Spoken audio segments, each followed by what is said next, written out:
Greetings from eMedi News and HeartCare Foundation of India. Welcome to the show Chat with Dr. KK. Today we are going to have a chat with Dr. Roxy Senior, who is Professor of Cardiology at Imperial College London, who is also Consultant Cardiologist and Director of Echo at Royal Brompton Hospital, London. Welcome to our show. Thank you.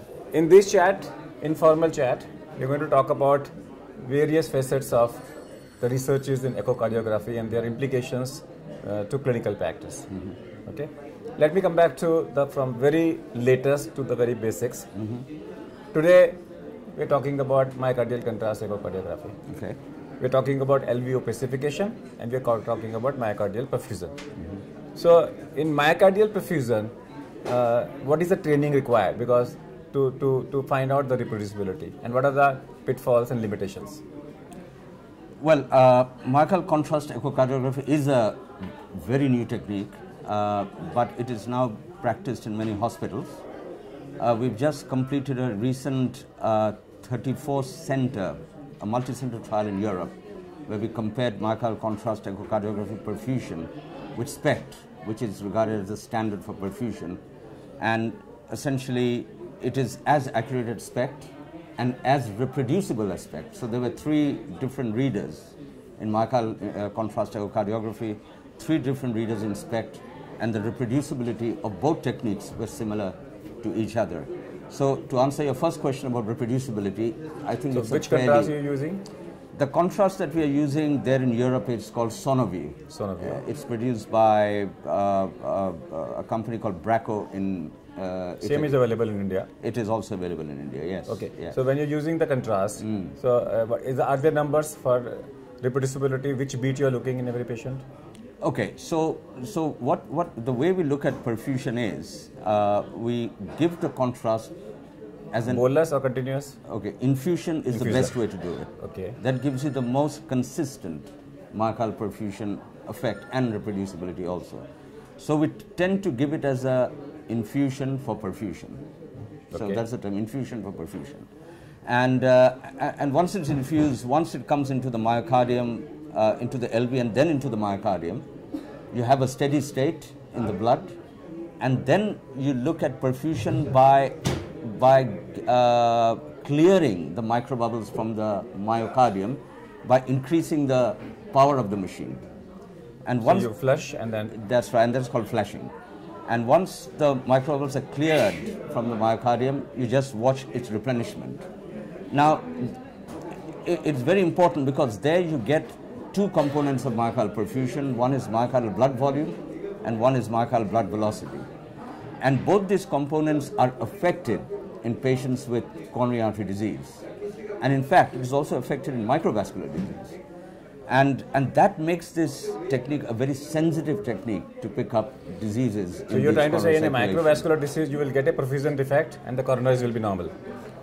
You will get a very slow velocity if there is a microvascular dysfunction. So when you're doing an echo, yes, when you're given in a contrast, yes, how will you detect in perfusion, how will you detect the velocity? Okay, so you flash, okay? And remember, when you're looking at stenosis or dysfunction, you actually produce hyperemia to the circulation. So you give, say, a vasodilator like diapridamole, or you can give adenosine. Even you can give dobutamine for that matter.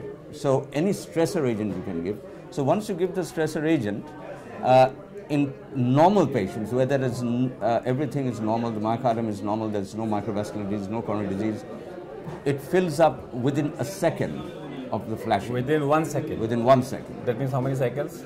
It depends on the heart rate. Okay. So if it's 60, it's 1 cycle, 120, 2 cycles. So it fills up within 1 second. Post-stress? Post-stress. Post-stress. In a routine without stress? Without stress, it takes about 5 beats. 5 beats. Or 5 seconds. And the reason is that we are looking at actually the capillaries, and the capillary blood flow is 1 millimeter per second. Very slow. The aortic velocity is 1 meter per second. So you can imagine how slow the capillary blood flow is. And when you image the myocardium, you're imaging about, with any transducer, you see 5 millimeter depth of the myocardium. So you're seeing 5 millimeter of capillary. So at rest, if the blood flow is 1 millimeter per second, it takes about 5 millimeter for the whole capillaries to fill, 5 seconds for the whole capillary to fill. So your velocity will depend upon in how many beats it is filling up. That's right. So that's the rate. That's the rate. Second thing you measure is? Okay, and the next thing you see is the capillary volume. You can see that. The signal intensity from the myocardium gives you an idea of what the capillary volume is. If the signal intensity is reduced, then the capillary volume is reduced. If it's increased, then the capillary volume has gone up. So you look at capillary blood volume as the brightness. As the brightness, and the rate of the rate of filling as the velocity. Okay. So for that you use a stress. Yes. Stress test. Yes. And what else we do in myocardial perfusion? This is one thing. Yes. So one is you do resting. Second you do is a dopamine stress or adenosine stress. Yes. Yes. So I think these are the two things mainly that gives you most of the information that you require in a coronary microcirculation or coronary circulation. Do you feel that all cases of stress echo which you are doing with pharmacological stress echo, contrast should be given if available and if cost is not a consideration? Absolutely, because we do that in our hospital. Every stress echo, we give a contrast for perfusion. It has two advantages. One, of course, you get the LV opacification, therefore your feasibility of a stress echo goes up nearly 100%. So you never send a patient saying, oh, I didn't get a good image. You always get a good image. So you get the endocardial border or wall motion data, and on top you get perfusion data. And the importance of perfusion data, as I've said, is it provides increased sensitivity of the technique, and you don't tend to miss disease. Okay, when we come back to the two contrasts available in the country, we have Definity and we have Sonoview. Sonoview. Yes. So is there any difference between the two? No, I think both these behave very similarly. Their rheology is similar, their behavior under ultrasound is similar.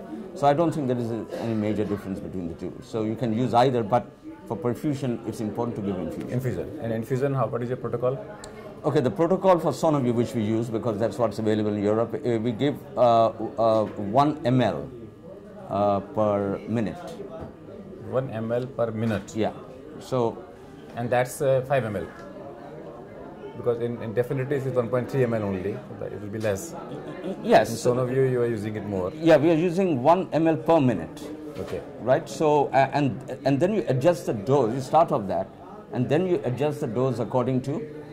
And you sustain that activity. Yeah, you sustain that activity, and you can. So once you start with 1 ml per minute, then you look at the myocardial opacification. If it's fine, then you keep there. But sometimes, because it varies from patient to patient, you know, the chest wall and the ultrasound effect on the chest wall, you may have to increase the rate. Or you may even need to decrease some it. patients with low ejection fraction. Yes. So in a normal person, you get opacification very quickly. Yes. But in a patient with the low ejection fraction, sometimes opacification comes.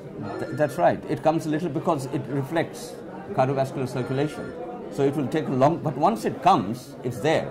Then it stays. Yeah, then it stays. Some people say that the way swirling appears, whether it is you can differentiate different types of abnormalities by looking at the swirling effect in the LV opacification. Yeah, that's true. I think that's still under research, I would say. You know, you can, if there's a lot of swirling effect, it means that the LV function is markedly reduced and there's more chance of thrombus formation, etc. And it also reflects some, it reflects abnormalities of, systolic function.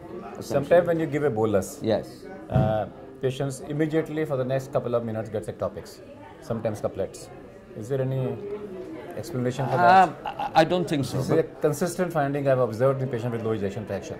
If you do them, they end up into... Yes. Now, I think you should compare, you should randomize those patients, give contrast and don't give contrast.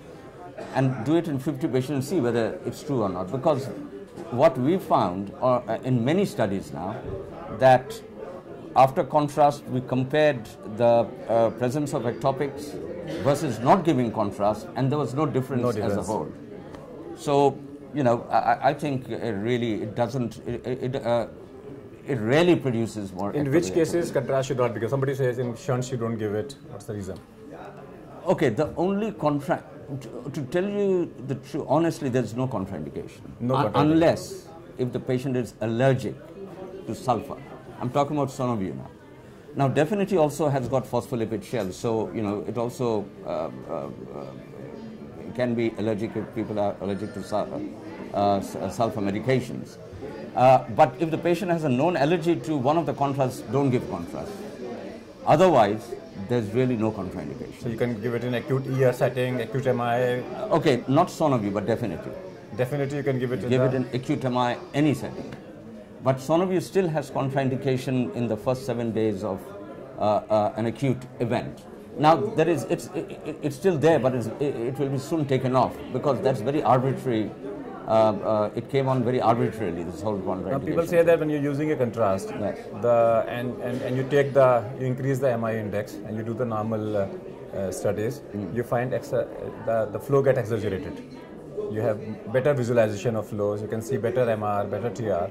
But you say that don't judge the severity of MR and TR after giving them contrast. Yeah, that's right, because the contrast enhances the but actually it gives you a true picture. It gives Is it enhancement or the true picture? No, you have to be careful, because when you give contrast, and if you start to get the pictures immediately after giving contrast, you get a very blurry image. Exactly.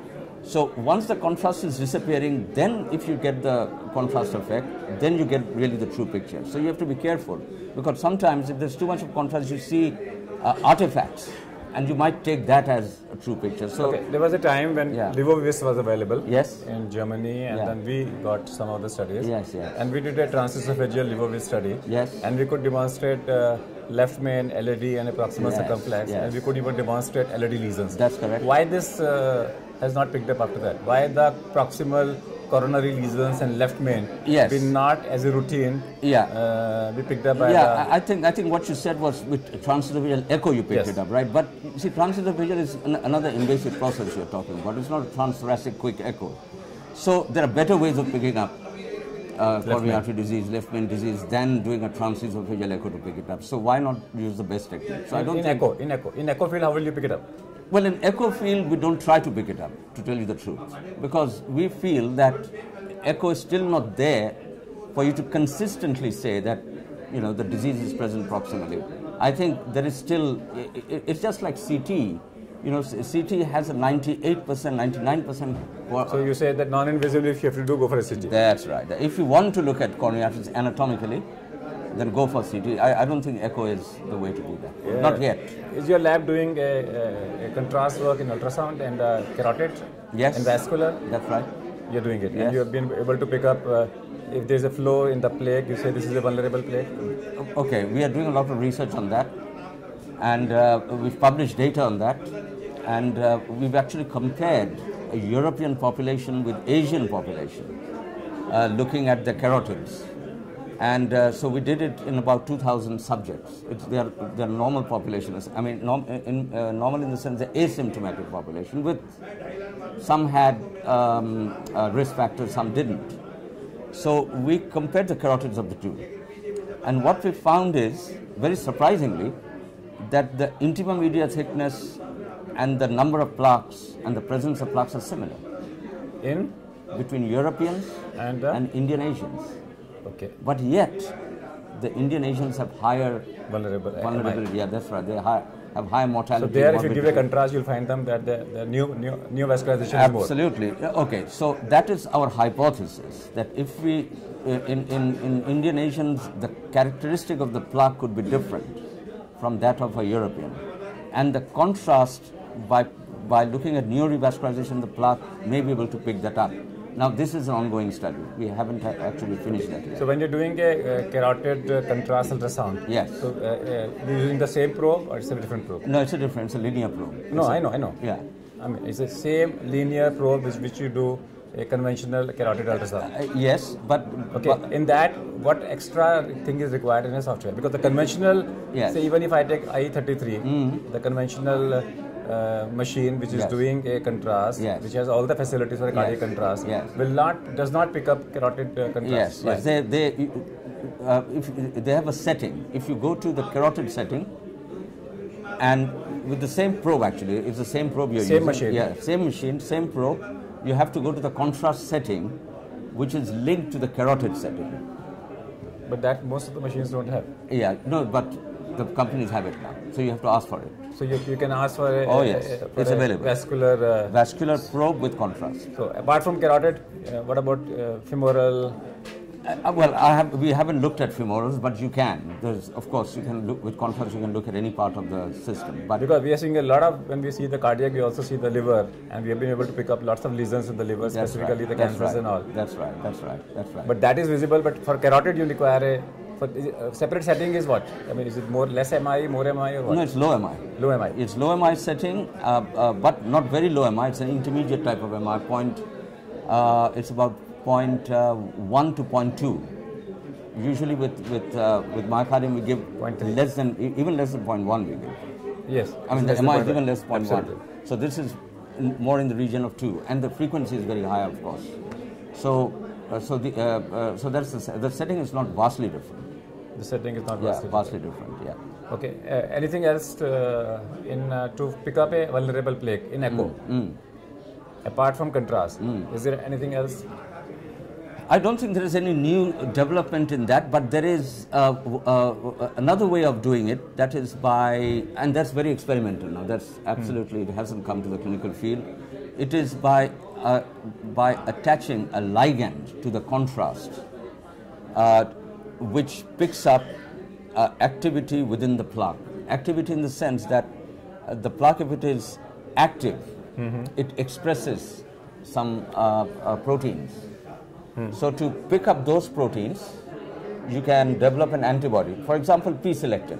You know, E-selectin, P-selectin. These are proteins that are liberated during inflammation. So there is a possibility that with contrast, if you attach the antibody to it, and if you just put an ultrasound there after inject contrast, if there is lots of P-selectin, E-selectin proteins there, then it will light up. In other words, it will attach. So as soon as you give the contrast, you release the the antibody, it gets attached to them, and then you see the pick it up with ultrasound. So that is a technique that can be used with contrast. Coming back to contrast again, yeah, there was few apprehensions that contrast can kill. There are some FDA warning came, other warnings came that that contrast has some bad effects. Yes. So how to get rid of them? Well, it's gone now. It's gone now. In other words, there are large studies on millions of patients. That means today I don't need to take a consent if I'm giving a contrast? No, you just tell the patient. You don't need a formal. Previously there was a formal consent because there was risk. FDA warning was there. FDA has now revoked that warning.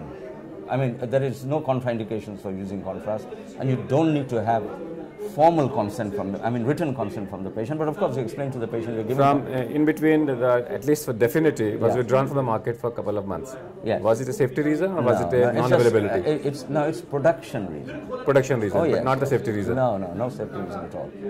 There's as of today, there is no safety concerns with contrast at all. Okay. Now, when you use a contrast, it has no preservatives.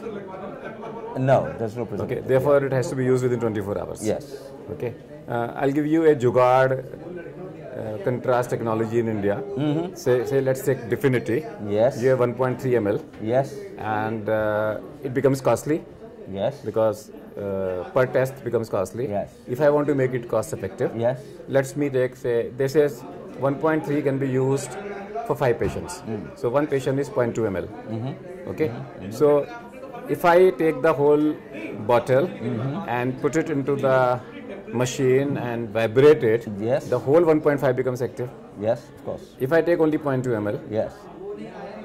Okay. Yes. Then put it into another bottle. Yes. And then shake it. Yes. And then use it. Yes. I'm keeping 1.1 without agitation. That's right. I can use this 1.1 in the next 1 week. Yes. So I've been able to do a Jugaad technology where you're using the same 1.3 ml over a week's time. Yes. Otherwise, you have to use it in the same day. No, absolutely. But how do you take? Because it's a powder, isn't it? Within no, it's not powder. In Definity, it's in Luminity. In Definity, it is a liquid. It's a 1.3 ml liquid. Liquid. So you take out 0.2 ml. 0.2 ml. And put it in another vial. Put another vial. Yeah. And then shake it. Yeah. Use it. Yeah. Your 1.1 is lying. Yeah. So yeah.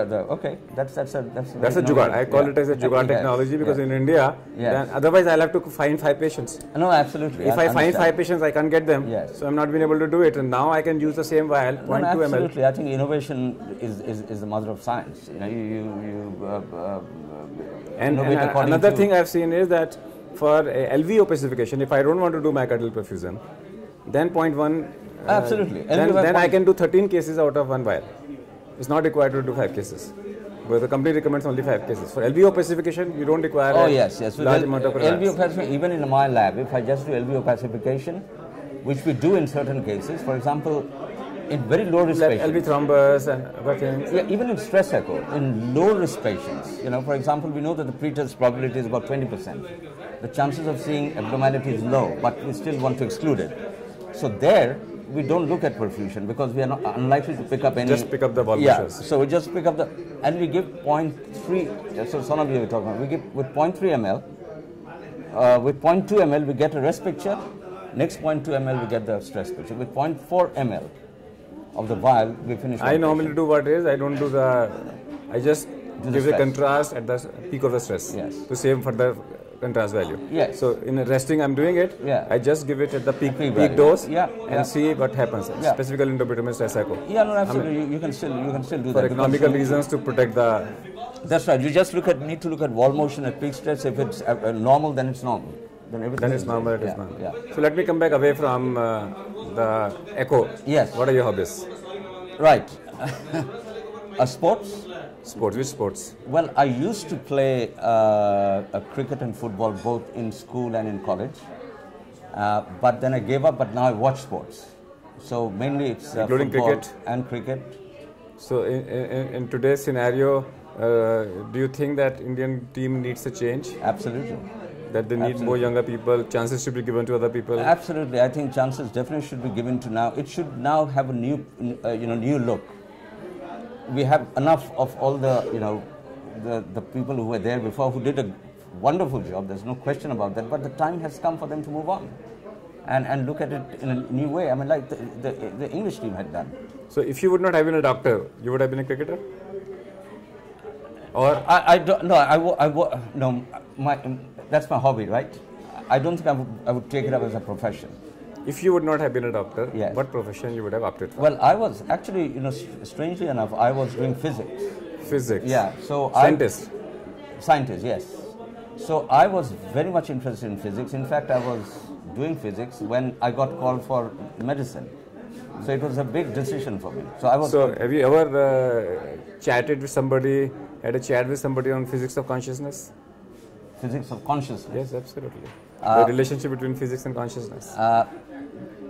I haven't had a chat, but maybe you can enlighten me a bit more.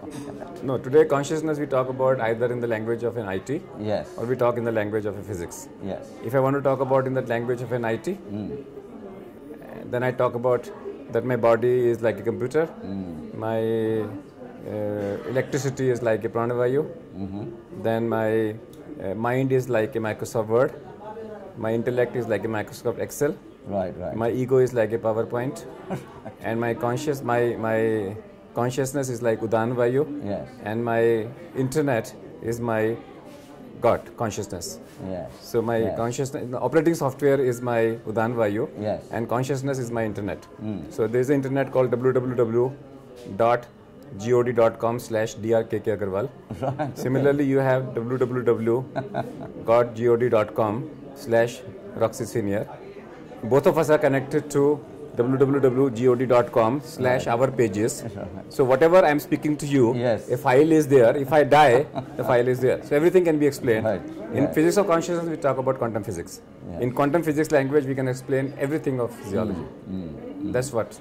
So come back to another thing. Why you called Roxy Senior? What is this senior? Okay. That means there are so many Roxys in your family? No, we are the unique family where our family name is Senior. There's no other Okay, senior. so everybody is called Senior. Everybody is called Senior. So your son will also be called as a senior. We are born Senior. You're born Senior. That's good. But there's any reason for... okay, yeah, there is... my original name is actually Sanyal. Sanyal. And so from Sanyal it's senior, but it's not me who did it. My father was in Burma at that time during the war, and my father was working in a British company, and he was loved by the British people there because he was doing a great work. But at that time, the Indians were being hounded out of Burma because of, you know, the INA movement. And my father was told to leave. He said, you go back to India because we don't want any Indians here anymore. But the manager of the company, or rather the general manager of the company, said, okay, you know, we want you to be here. We don't want you to senior go. people will stay there. No, said, your name is Sanyal. They look at your surname, right? Say, Sanyal out, Bhattacharjee out, Basu out, Shah out. Senior, okay, in. So he changed his name. So I said, why don't you just change your name and you'll be there. So he changed because essentially he went to Burma to look for jobs. The mother of invention. Again, the same thing with that. If a policy change is required in India and you are asked to become the advisor to reduce the menace of heart disease in India, what policy change you will advise? I think the most important thing that I feel in India is lack of education about cardiovascular disease. So you will bet for education? I will go for education first. When it comes to education, nowadays we are educating general public for cardiopulmonary resuscitation, and we say hands-on CPR is sufficient, you don't require mouth-to-mouth breathing. And the formula is within 10 minutes of death, earlier the better, at least for the next 10 minutes, longer the better. Compress the center of the chest with a speed of 10 into 10, that is 100 per minute. So what is the policy in UK and what should be the policy here? Well, I think I'm talking about bystander training. Yeah, no, yeah, absolutely, absolutely. I think the policy in UK is very similar because it's clear that many lives are saved by this technique. So so even in the schools and universities, they are given this education of how to conduct the resuscitation as a non-physician. So yes, so as a bystander, yeah. So what Dr. Roxy Senior feels is that if you really want to improve and reduce the cardiovascular disease burden in India, you must educate, educate and educate. Education must be at the level of schools, colleges and everywhere. If not, at least all our doctors in the country should educate their patients. They should spend 10% of their time in educating their patients. Let's thank our guest, Dr. Roxy Senior. Thank you for being in our show. And that's all for today. We'll come back with one more show. Till that, thank you. Goodbye.